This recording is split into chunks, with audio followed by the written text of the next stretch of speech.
el 81.9% fueron radioopacos y estaban impactados en el esófago superior. Entonces, si preguntamos cuál es el tercio que es más frecuentemente impactado del esófago, ¿cuál sería? Es el tercio superior, ¿no?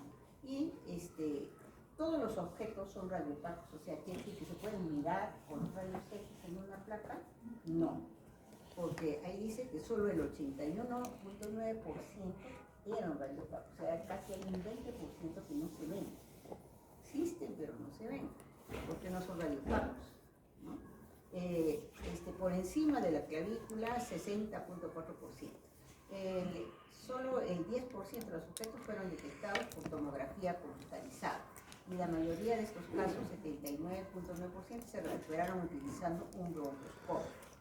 Entonces, en los casos en que son cuerpo de la vía aérea, la tomografía torácica es útil.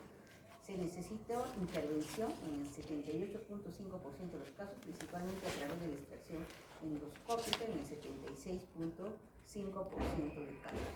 Es decir, que hay un porcentaje de casos, como es el 12.5%, que no requiere hacer ni broncooscopía, ni endoscopía, nada, ¿no? Simplemente maniobras de prevención, como ya vamos a ver, como la maniobra de Fénix, ¿no? Que tenemos la modificada y la original, y que pueden eliminarse el cuerpo extraño, ¿no? El niño tose y puede eliminar el cuerpo extraño y no necesita hacer estudios endoscópicos. Ahora, las monedas, ¿no? Fueron los cuerpos extraños más frecuentes, ingeridos con mayor frecuencia, representando el 64.4% de los casos pediátricos. Esta cifra es significativamente mayor que la de otros tipos de cuerpos extraños. La siguiente categoría más común son los materiales suplementarios, objetos diversos, el 24.8%, de este lado. Las pilas y las semillas representaron el 5.4%, y una incidencia relativamente menor, pero menos significativa, de otras cosas. Sin embargo, esto, recuerden que era en Arabia Saudita, pero por ejemplo en mi país, nuestra primera causa de cuerpo extraño siempre es la moneda, pero en la segunda causa está la batería botón, o sea, las pilas. Entonces la pila botón es la segunda causa. Para nosotros son los dos más frecuentes en cuerpos extraños que nosotros vemos. La urgencia pediátrica más frecuente de ingestión de cuerpos extraños, ¿no? Su incidencia es el 80% de los casos, ocurre entre 6 meses y 3 años. El grupo vulnerable es entonces en esa edad por su exploración oral del entorno. Quiere decir que todos los niños se meten toda su boquita, ¿no? Entonces ellos, su tacto no solo es con los dedos, sino también ponen a su boca para examinar, ¿no? Es como si fuera otro sentido de tacto. Estadísticas: en Estados Unidos se reportan 100.000 casos anuales en pediatría, lo que subraya la magnitud del problema. Impacto clínico es la segunda causa más común de endoscopía digestiva urgente en niños, destacando la necesidad de una acción rápida. ¿Por qué los niños menores de 3 años tienen más riesgo de ingestión de cuerpos extraños? Los niños entre 1 y 3 años son víctimas comunes por diversas razones, ¿no? Exploración del entorno a través de la boca, lo que les decía, ausencia de molares, ¿no? Lo que disminuye su capacidad para masticar correctamente los alimentos, falta de capacidad cognitiva para distinguir entre objetos comestibles y no comestibles. Es decir, que si por ejemplo le ponemos al niño cosas de comer y también le ponemos juguetes, el niño las puede confundir y cualquiera se puede poner a su boca, porque él no sabe cuál es juguete, cuál es comida, ¿no? Entonces, él no puede distinguir eso. Y tendencia a la distracción y a realizar otras actividades como jugar mientras come. Entonces, esa no es una buena práctica, ¿no? Ponerle juguetes mientras el niño está comiendo. Y especialmente juguetes pequeños, ¿no? La mayoría de los cuerpos extraños se expulsan espontáneamente, pero un porcentaje significativo afecta el tracto aerodigestivo superior. Aproximadamente el 80% de los episodios de atragantamiento son evaluados por pediatras. Los síntomas de aspiración o ingestión de cuerpo extraño pueden simular diferentes enfermedades pediátricas como asma, croup, neumonía, lo que retrasa el diagnóstico correcto. Como en el caso que les presenté del niño de 19 meses que tenía estridor, ¿no? Disfonía, entonces simulaba un croup. Pero un croup que demora 3 meses es un poco raro, ¿no? Por eso es que llamaba la atención. esta parte es bien importante. El cuerpo extraño, la aspiración de un cuerpo extraño tiene tres fases, ¿no? La etapa inicial, o primera etapa, se llama la etapa de impactación del cuerpo extraño, muestra atragantamiento. Entonces el paciente se da cuenta que se ha atragantado, ¿no? Muestra atragantamiento, tiene náuseas, paroxismos de tos, empieza a toser inmediatamente, presenta obstrucción de la vía aérea que ocurre en el momento de la aspiración o ingestión. Entonces, cuando hay obstrucción de la vía aérea, el niño puede ponerse incluso cianótico en ese momento y la mamá va a darse cuenta por eso, ¿no? El niño se ha puesto cianótico. Ahora, estos signos se calman cuando el cuerpo extraño se aloja y los reflejos se cansan. Segunda etapa o fase asintomática. Luego les voy a presentar un caso clínico que se van a dar cuenta que en qué momento lo traen, porque lo llevan a un centro de salud a este niño en la fase asintomática y piensan que no tiene nada y lo mandan a su casa y regresa a nuestro hospital en la tercera fase, ¿no? Entonces, las complicaciones ocurren en la tercera etapa, también definida como fase de complicaciones, cuando la obstrucción, erosión o infección causa neumonía, telestasia, absceso o fiebre, cuerpo extraño en vía aérea, o disfagia, absceso en mediastino, perforación o erosión del esófago, cuerpo extraño en esófago. Los primeros síntomas que requieren atención médica pueden en realidad representar una complicación de impactación del cuerpo extraño. Entonces, impacto y riesgo vital en pediatría. Objetos comunes, la Asociación Española de Pediatría indica que las monedas y espinas son los cuerpos extraños más comunes en el esófago, mientras que los frutos secos y objetos pequeños predominan en la vía aérea. Esto según la Asociación Española, ¿no?, de Pediatría. La principal causa de muerte, dice, la asfixia por cuerpo extraño es la principal causa de muerte accidental en menores de 4 años según la Academia Americana de Pediatría. Entonces, causa de muerte accidental por cuerpo extraño es la asfixia. Entonces, ¿qué tipos de cuerpos extraños y la variabilidad geográfica, ¿no? Entonces, las monedas son el objeto más frecuente en países occidentales. Las espinas de pescado predominan en el Asia, reflejando hábitos alimentarios culturales. Otros, partes de juguetes, pilas de botón, riesgo alto de quemaduras, objetos punzantes, 50-30% de los casos. Para nosotros, en el país, tenemos pilas botón, como les dije, y objetos punzantes. En los objetos punzantes tenemos las espinas de pescado, por ejemplo, a veces trozos de huesos. Y ahora último, no sé si ustedes se han fijado que a veces en la comida encuentran trozos de vidrio. Está reportado, ya acá en Arequipa veo 2 casos reportados en la comida trozos de vidrio, ¿no? Que producen, si uno se lo llega a comer, se puede impactar, ¿no? Entonces, antes de ingresar, se impacta en la laringe, ¿no? Y solo el 10% a 20% requiere extracción endoscópica y menos de 1% necesita cirugía. Ahora, estos son las zonas críticas de impactación en el esófago, es lo que les estaba diciendo, ¿no? En el tercio superior tenemos el músculo cricofaríngeo, es la zona más común en la entrada del esófago, es el tercio superior. En el tercio medio está a la altura del callado aórtico, donde la aorta cruza el esófago medio, ese es el tercio medio, ahí también se puede ver. Y el esfínter esofágico es inferior, en la unión del esófago con el estómago hay un esfínter, eso también produzca atracamiento de los objetos, ¿no? Entonces los síntomas ya hemos visto en los cuerpos extraños en el esófago son disfagia, cialorrea, vómitos, dolor retroesternal, sangrado. Un 10 a 20% requieren extracción endoscópica y un 1% necesita cirugía. La mayoría de cuerpos extraños ingeridos pasan a través del sistema gastrointestinal de forma espontánea y sin complicaciones, o pueden importarse más comúnmente en uno de los sitios de construcción anatómica en el esófago.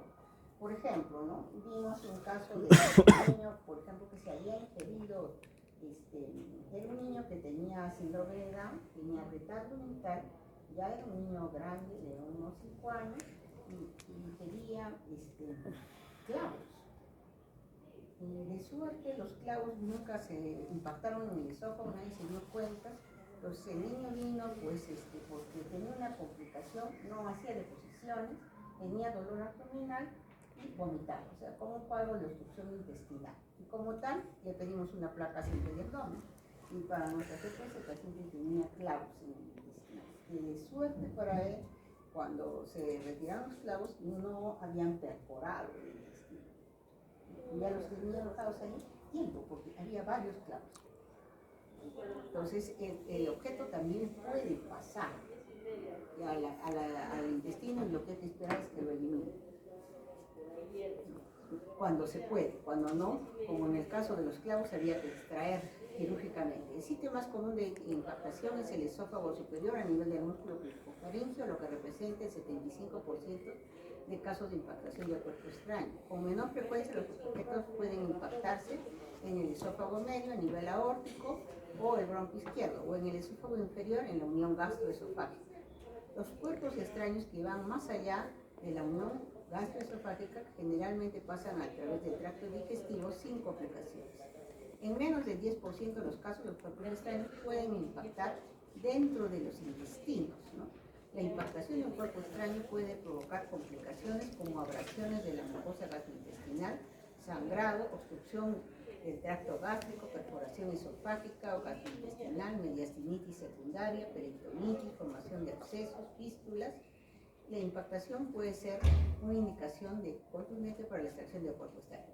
Miren, por ejemplo, la pila botón, cuando se impacta en el tercio inferior, va a producir corrosión, ¿no?, en la mucosa, y puede provocar perforación esofágica. También puede provocar una perforación mínima con una fístula tracheoesofágica. Puede ocasionar mediastinitis secundaria.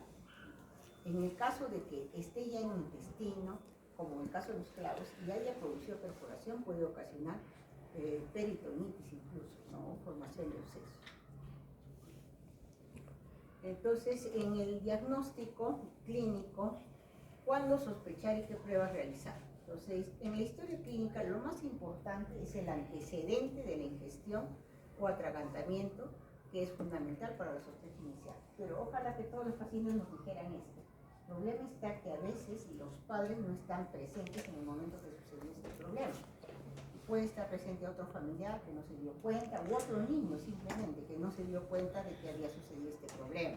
Entonces, no siempre tenemos el antecedente de ingesta o atragantamiento. Entonces, pero ante una sospecha, nosotros debemos realizar una radiografía, ¿no?, de tórax, en el caso de que nosotros estemos sospechando de que esté el cuerpo extraño. Pero si no se viera el cuerpo extraño, por ejemplo, en el caso de plástico, madera, no se ven los cuerpos extraños. Entonces, no es radiopaco. Radiopaco es la moneda, el imán es radiopaco, las pilas botón son radiopacas, pero por ejemplo, plástico y madera no es radiopaco. Endoscopía digestiva antes el estándar de oro, en el caso de problemas digestivos. La esofagografía no es muy frecuente de realizar, solo se realiza en casos con síntomas persistentes o sospecha de perforación. Antes se hacía la esofagografía, pero capta mucha radiación. Entonces ahorita ya se ha desechado y se prefiere la tomografía computada torácica, ¿no? En la extracción endoscópica y seguimiento, extracción endoscópica, procedimiento de elección tanto para cuerpos extraños como esofágicos como respiratorios. Urgencia es crucial en cuerpos punzantes, impactados en el tercio superior del esófago, o si presentan síntomas significativos como dificultad respiratoria. Seguimiento, tras la extracción es vital un seguimiento para detectar posibles complicaciones, como perforación esofágica o traqueal, formación de granulomas, estenosis de la vía aérea o el esófago, infecciones secundarias. Recuerden el caso del niño que les puse, ¿no?, el niño de la pila botón de 19 meses que tenía estenosis del esófago, que se tuvo que poner bujías para hacer dilataciones, porque luego no podía comer bien. Diagnóstico diferencial de un cuerpo extraño, ¿no? Entonces tenemos pacientes con reflujo gastroesofágico. Síntomas pueden superponerse a un caso así, puede tener náuseas, vómitos, cialorrea. Esofagitis eosinofílica, causa común de disfagia en niños, requiere biopsia para confirmación. Estenosis esofágica congénita o adquirida, un cuerpo extraño puede agravar o desenmascarar esta estenosis. Otras causas de disfagia tenemos malformaciones, trastornos de motilidad, y siempre hay que descartar un cuerpo extraño antes de asumir solo un diagnóstico funcional. Prevención y educación a padres y cuidadores, ¿no? Que los niños menores de 3 años siempre deben estar supervisados cuando juegan con juguetes, que los objetos pequeños deben tener supervisión, no deben estar al alcance de los niños, como monedas, pilas botón, imanes, piezas de juguete pequeñas. Alimentos, educar sobre los riesgos de alimentos con espinas y huesos que no deben contener la comida de los niños, ¿no? Y consulta inmediata ante una urgencia, ¿no? Entonces, a veces los padres piensan que se les va a pasar. Entonces, ¿qué hacen? Ellos le dan leche, le dan más comida, agua, queriendo que el objeto pase, pero en lugar de pasar se introduce más, ¿no? Entonces, no es lo mejor para hacer. Acá tenemos otro caso clínico. Este es el caso que les estaba comentando, ¿no? Este es un caso que vimos con uno de los grupos que vinieron a la práctica, ¿no? Este es un paciente de 4 años que mientras comía cancha sufre atragantamiento. El día anterior, el paciente vino, este hecho se había dado un día antes. Nosotros lo hemos visto un día después, ¿no? Entonces, mientras comía sufre atragantamiento. El niño se pone cianótico, tenía cianosis de la cara, sus labios. Entonces la mamá lo lleva al centro de salud de su zona. Pero cuando llega al centro de salud, la cianosis desaparece. Y ya se le ve bien, lo saturan, todo está muy bien, el niño estaba tranquilo, respiraba bien, y dice, váyase a su casa. Entonces entró, la madre lo vio en qué fase? Sintomática. En la fase inicial, ¿no? En la fase inicial. ¿Y cuándo lo lleva al centro de salud? ¿En qué fase está? Asintomático. En la fase 2, que era la fase asintomática. Pero de ahí al día siguiente lo llevan a nuestro hospital. ¿Qué había pasado? El niño se había ido a su colegio. Y lo mandan al colegio y en el colegio presenta un desmayo. El niño se pone cianótico, presenta dificultad respiratoria y entra con desaturación. Estaba saturando 84%, tenía retracciones intercostales, subcostales. El murmullo vesicular no pasaba en todo en el hemitórax izquierdo. Entonces le tomamos esa placa de tórax y como ustedes ven, miren, había una insuflación en el lado derecho y en el lado izquierdo había una atelectasia masiva de todo el pulmón. Entonces, ¿en qué fase lo hemos visto nosotros en el hospital? En la fase 3, la fase de la complicación. La complicación, ¿cuál era? La atelectasia. Entonces, por eso lo que les decía, esa teoría era bien importante. Por ejemplo, en este caso se cumplió, pero así como de libro, ¿no? Se le toma radiografía a este paciente, haga electrolitos, una TEN torácica, hemograma, hemoglobina, plaqueta. Recuerden que este paciente, para hacer la broncoscopía, es un procedimiento que se va a tener que hacer con anestesia, entonces requiere prequirúrgicos. Entonces hay que hacer su hemograma, hemoglobina, plaquetas, PCR, PCT, glucosa, urea, creatinina, grupo sanguíneo, perfil de coagulación, ¿no? Se le pone oxígeno. El paciente, para poder mejorar su saturación, requirió 10 litros por minuto, imagínense. Máscara reservorio, estaba con 10 litros por minuto, se le colocó hidratación endovenosa porque el niño ya no comía desde que fue al colegio en la mañana, con nosotros vino casi a la tarde, media tarde, entonces se le tuvo que poner hidratación endovenosa, antibiótico terapia, había leucocitosis con neutrofilia, ¿no? Se hizo evaluaciones por neumología pediátrica, cirugía de tórax. Recordar que, por ejemplo, en el Honorio nosotros no tenemos broncoscopio pediátrico. Entonces, este paciente tuvo que ser trasladado a Lima, al Hospital de Emergencias Pediátricas, al día siguiente, en un hospital ambulancia del SAM. Eso es una cosa bien difícil, ¿no? Porque el paciente entró de ahí, de lo que entró por emergencia, entró a la unidad de cuidados intensivos y de ahí fue llevado en un avión ambulancia hasta Lima. Y ahí fue que se realizó ya la extracción del cuerpo extraño con broncoscopía. Entonces, veamos cómo es un broncoscopio, ¿no? Entra a través de la vía nasal, la tráquea, entra hasta pulmón, al bronquio principal, en este caso el bronco izquierdo, ¿no? Y el médico está viendo desde arriba y se va a utilizar unas pinzas para la extracción del cuerpo extraño.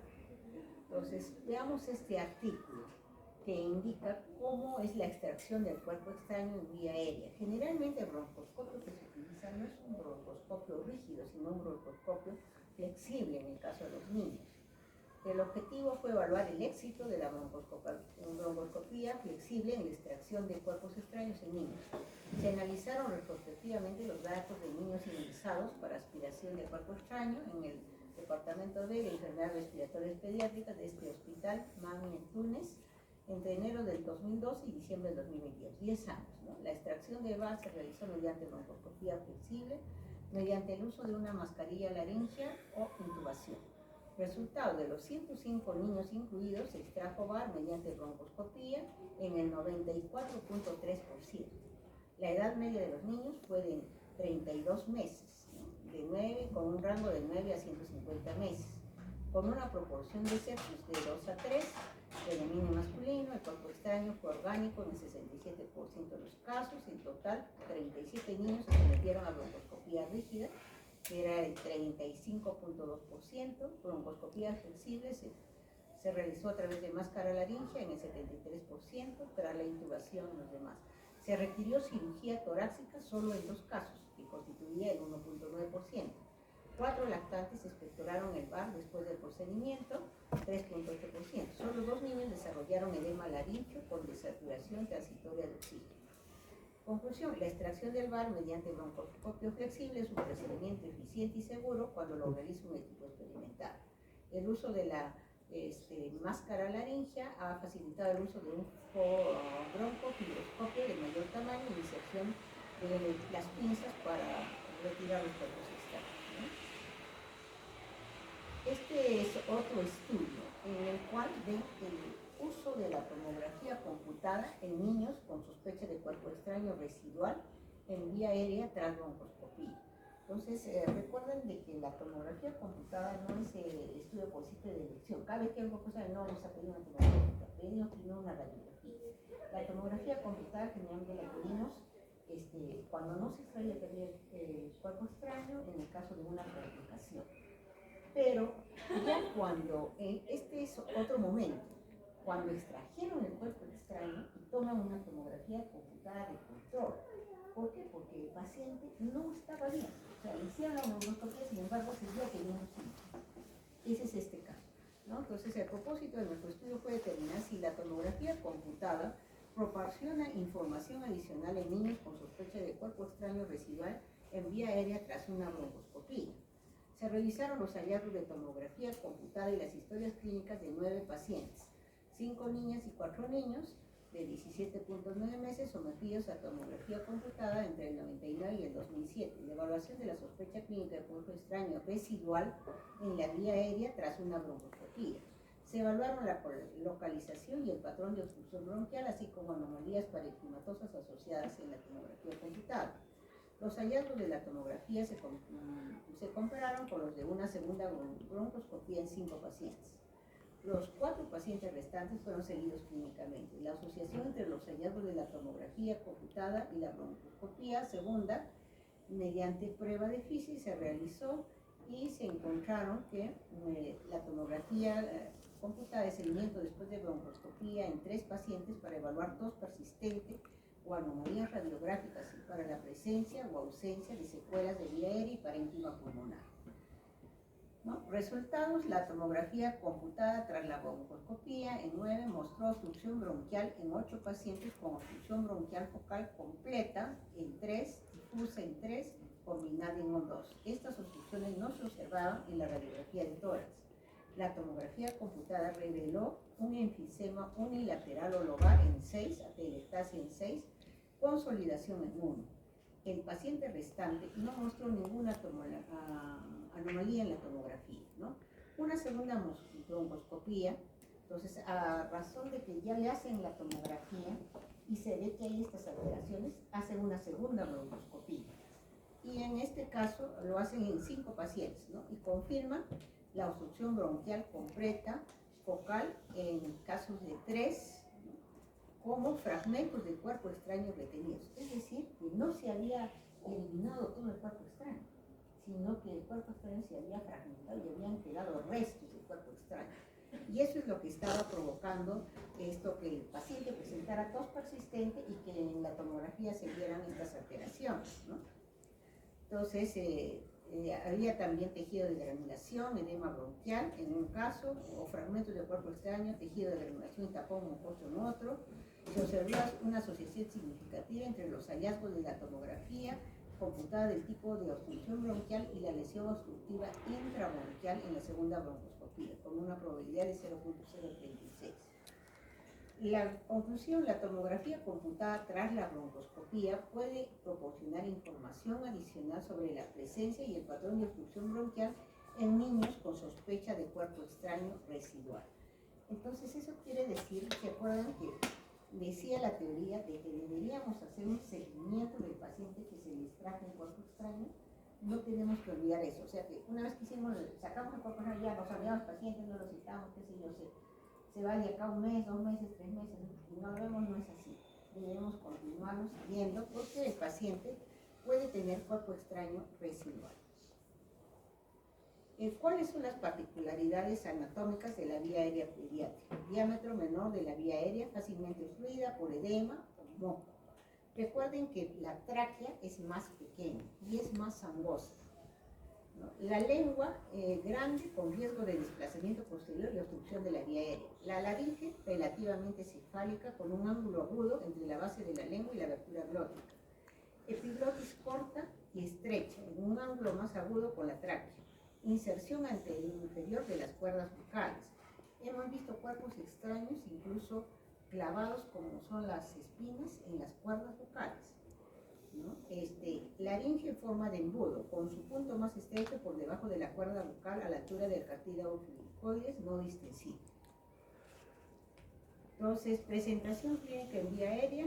Los síntomas más importantes son el estridor, sibilancias, dificultad respiratoria o cianosis, indicando la obstrucción parcial o completa. Antecedente de atragantamiento o crisis asfíctica previo es un indicador clave para los sospechas diagnósticas. O sea que en el caso que vimos, cuando la madre dijo que se había puesto morado, debimos creer, ¿no?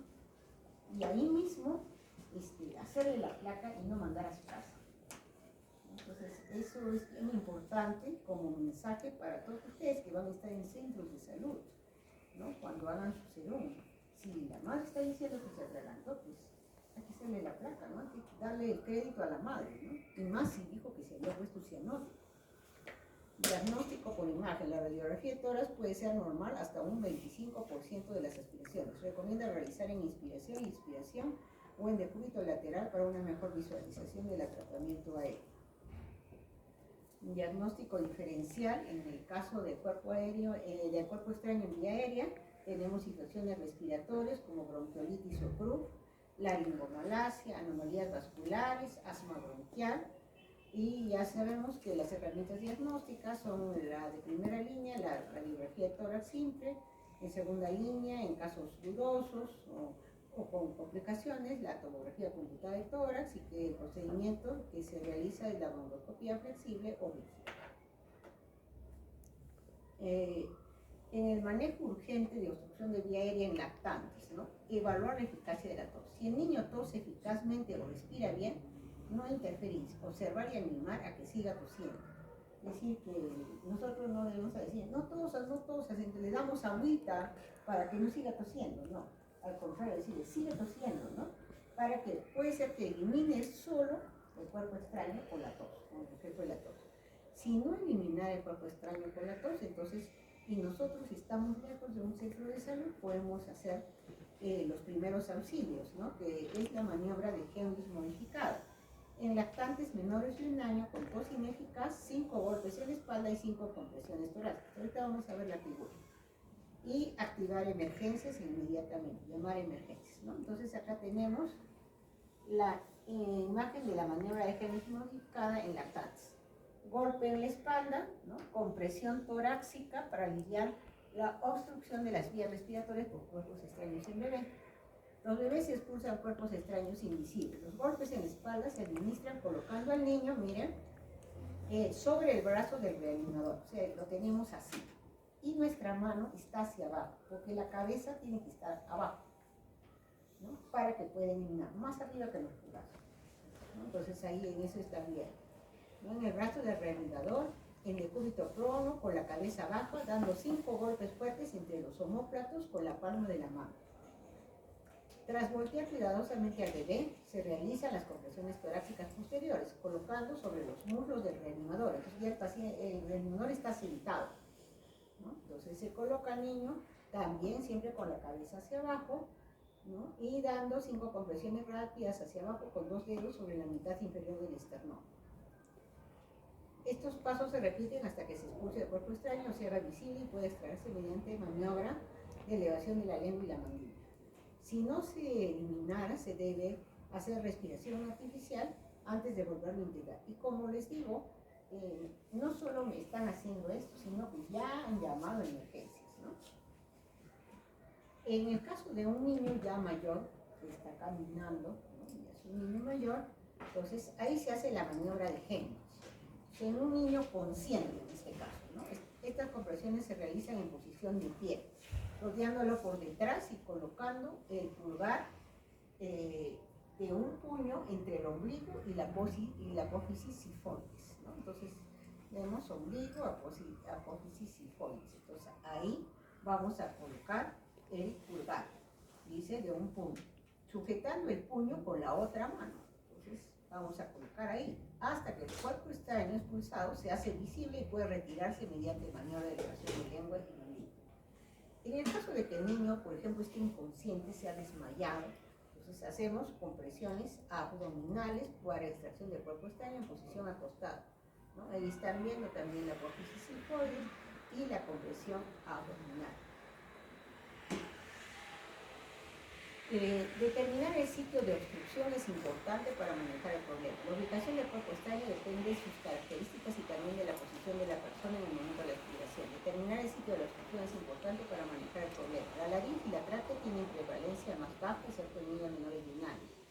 Están vinculadas con resultados más peligrosos, obstrucción completa o ruptura. El bronquio es la ubicación preferida en el 80-90% de casos de los cuerpos extraños en vía aérea. Los cuerpos extraños en esófago son 2 veces más comunes que los bronquiales. Entonces, ¿quién es más frecuente? Cuerpo extraño en esófago que los bronquiales, ¿no?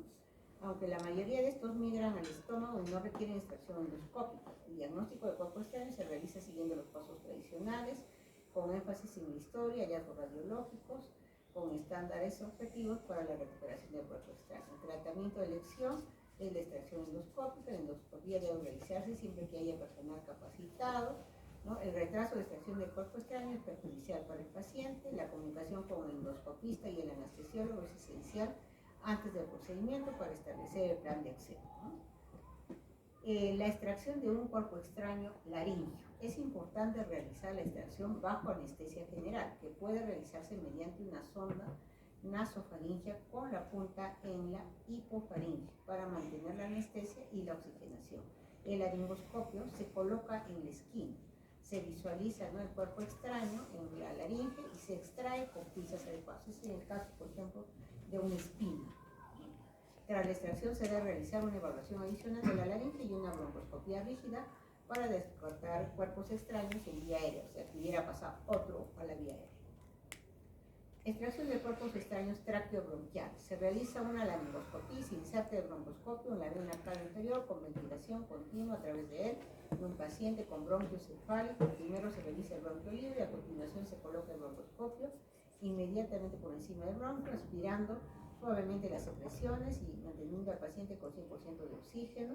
Se introduce las pinzas a través del broncoscopio y se extrae el objeto tras visualización completa. Manejo postoperatorio. Los antibióticos y los esteroides, o sea, por ejemplo, dexametasona, no se indica en forma rutinaria después de la extracción endoscópica, a menos que haya evidencia de esofagitis bacteriana o lesión esofágica. Después de la esofagoscopía, los niños deben ser observados, monitorizados para detectar fiebre, taquicardia, taquismo, que son signos de perforación, y deben permanecer en ayunas por lo menos 4 horas. El uso de la epinefrina racémica o esteroides es innecesario cuando los procedimientos son cortos y se utilizan broncoscopios de tamaño adecuado. La fisioterapia respiratoria ayuda a aclarar el problema. Y acá tienen un algoritmo de la sospecha de ingesta de cuerpo extraño en un paciente estable y en un paciente inestable. Entonces esto ya hemos visto, ¿no? En el paciente estable hacemos la historia clínica, valoramos con una radiografía, vemos si hay signos de riesgo. En esófago o estómago está el cuerpo, hacemos una endoscopía, si es distal al duodeno o no tiene una localización incierta, vemos si tiene síntomas, valorar el uso de endoscopía o cirugía. Si no, valorar una tomografía o observación de movimiento. En el caso de que sea un paciente inestable y tiene dificultad respiratoria, ver si tiene tiraje, ruidos respiratorios, taquipnea, ¿no? O no tiene, hay ausencia de ruidos respiratorios, como en el caso que vimos, ¿no? O el paciente está en fallo respiratorio, ¿no? Está somnoliento, con compromiso de conciencia, está desmayado, hay decaimiento, hay vitalidad. Entonces, realizar el ABCD, o sea, evaluar primero la vía aérea, también la circulación, ¿no? Posición cómoda, oxígeno 100%, monitorización, valorar acceso venoso, mantener al paciente en ayunas, o sea, que no es cuestión que le demos de comer, sino al contrario, porque el paciente debe entrar a sala, no puede entrar a sala si está comiendo. Valorar maniobras de obstrucción de vía aérea, ABC, en el caso de fallo respiratorio, posición cómoda, oxígeno y monitorización. Luego, reevaluación. Si el paciente continúa con dificultad respiratoria, ver si hace fallo respiratorio y requiere maniobras de RCP, ¿no? Muy bien. Entonces, en conclusión, el pediatra es una figura central en la prevención y manejo de la aspiración de cuerpos extraños. Sospecha y actuación rápida, una alta sospecha clínica y una actualización protocolizada ya salva las vidas, conocimiento actualizado de dominar los protocolos actualizados y hacer prevención y educación familiar son pilares esenciales para reducir drásticamente estos accidentes. Muy bien, si es que tienen alguna pregunta, justo hemos acabado los 30. ¿Tienen alguna pregunta hasta acá? Si no hay ninguna pregunta, pasamos al seminario con el grupo que empieza. ¿Quién empieza? Me entregan su